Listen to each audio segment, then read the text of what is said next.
Hi, welcome back to a brand new video of the Target Individual Program, Target Individual Experience. So, I had to call Pam.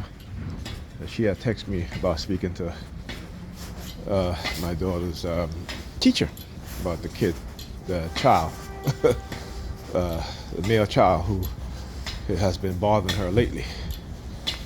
And so she reminded, my daughter reminded Pam this morning about that. And you know, it's interesting because she told me this last week, but I never saw her teacher. All right, I never saw her. So they know what's going on because the teacher would be very absent. You know, as you guys see, I'm there before she comes out of the school building, but when she comes out, her teacher is not there. Right? Because she has two teachers. So she comes down with the other teacher, and the other teacher don't even come out the building. She just let the kids out into the yard. So they've been doing that lately, and I noticed that every time some child, recently it was been bothering my daughter, this is what they do. Now, of course, on the days that she have after school, her teachers are not there, which is understandable. But on the days that she don't have after school, you know, the other teachers who have other classes, you know, they come out in the schoolyard with the kids. So I've been noticing that. And again, when they do stuff like that, is to let me know that they know and they condone, these children bullying my daughter. So it is something, like I said, I'm gonna have to address. If I don't see her teacher, I'm gonna talk to the vice principal or one of the faculty members that are from the office. Hey man, how's it going, man? You all right? Good. Yeah, I haven't seen him in a while. But yeah, you know, the peace don't sound like a hand signal. I'm doing the peace sign too. Give him the middle finger. Looking at his phone. He thinking of his phone. Let me tell you. Yeah, you go with the landlord, he's smiling. It's all psyops. They work in tandem with one another. Look. Right? They work in tandem with one another. Why?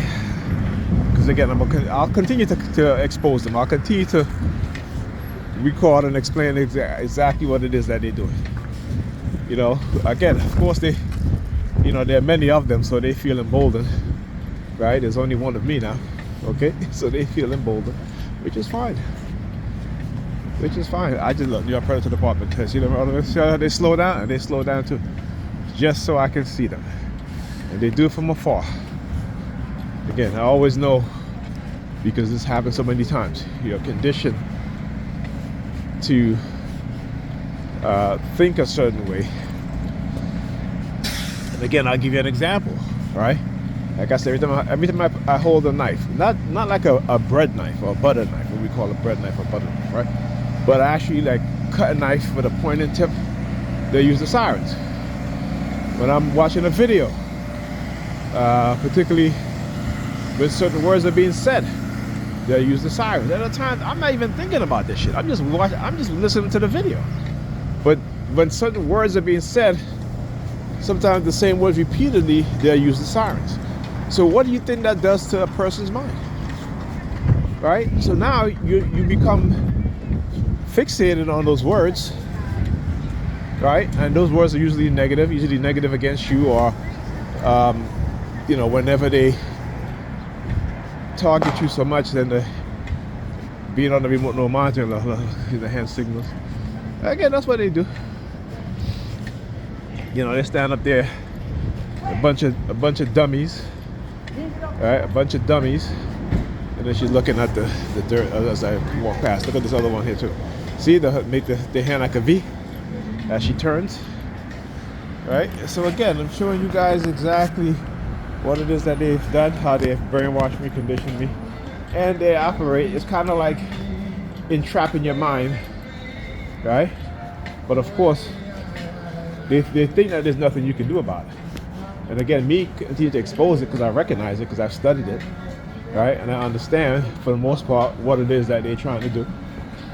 Again, how they send you conflicting messages in order to confuse you, in order to make themselves look like the good guys, right? But they're actually the bad guys, masquerading as good guys, right? And using psychological manipulation, using technology, highly classified technology, right? This is why they hide the technology that they use. This is why they don't want to be audited, right? And every time the court rules what it is that they're doing is as unconstitutional, they still engage in it, like stop and frisk, right? So the courts have ruled that practice from the federal department across the U.S. is unconstitutional, but they still do it, right? So why do they still do it? Because they've conditioned the public to accept it, right? So whereas the public used to fight back against it, right? So they engage in cognitive warfare against the public, so the public will accept it. You know, understand what it is that they're doing. They're conditioning you and I to accept their criminal behavior, to accept their criminality, while conditioning us to target those within the society who they use as a distraction. I don't know. Let me call Ashana now. All right? And yeah, I'll talk to you guys in a minute.